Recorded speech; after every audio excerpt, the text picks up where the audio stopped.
According to a report by CNET, a group of hackers is planning yet another attack on Sony. The planning was observed in an internet relay chat channel used by the hackers, and they claim they already have access to some of Sony's servers and plan a full attack over the weekend. The hackers are threatening to expose customer names, credit cards, and other personal information. Sony blames hacker group Anonymous indirectly for the theft of information of more than 100 million video game users. They were running on very old versions of Apache software that were unpatched and had no firewall installed.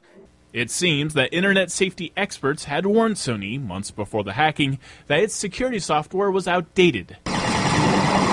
Sony says that the data was stolen while they're defending themselves from a denial of service attack from Group Anonymous, preventing users from logging onto the network, which left the network exposed. Sony says that they do not know if the organizers of the two separate attacks were working together in some way.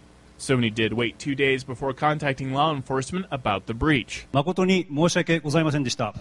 Last weekend, Sony officials offered a formal apology to its customers for the PlayStation Network breach. This is not Armageddon for data loss because, as we know it right now, we're not talking about social security numbers, and in most cases, we're not talking about credit card numbers that were left in the clear.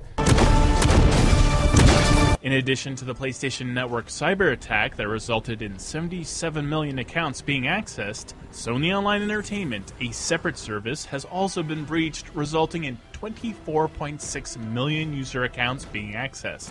The stolen information is composed of names, addresses, email, birth dates, gender, phone numbers, logins, and hashed passwords. Sony does not believe that credit card numbers were acquired in the PlayStation Network attack. I think it's really important to not overreact if you're a consumer. It's very sensible to look at your credit report today and look at it in 6 months, make sure nothing unexpected has occurred. Sony Online Entertainment and the PlayStation Network are still down as an outside security firm investigates the breach and while Sony strengthens the network's security. The FBI Cybercrimes Unit is looking into the attack as well. Lawsuits have already been filed in both the US and Canada. Sony expects the networks to be up and running again in a week, allowing for account access and for the playing of video games online, but they can't be sure.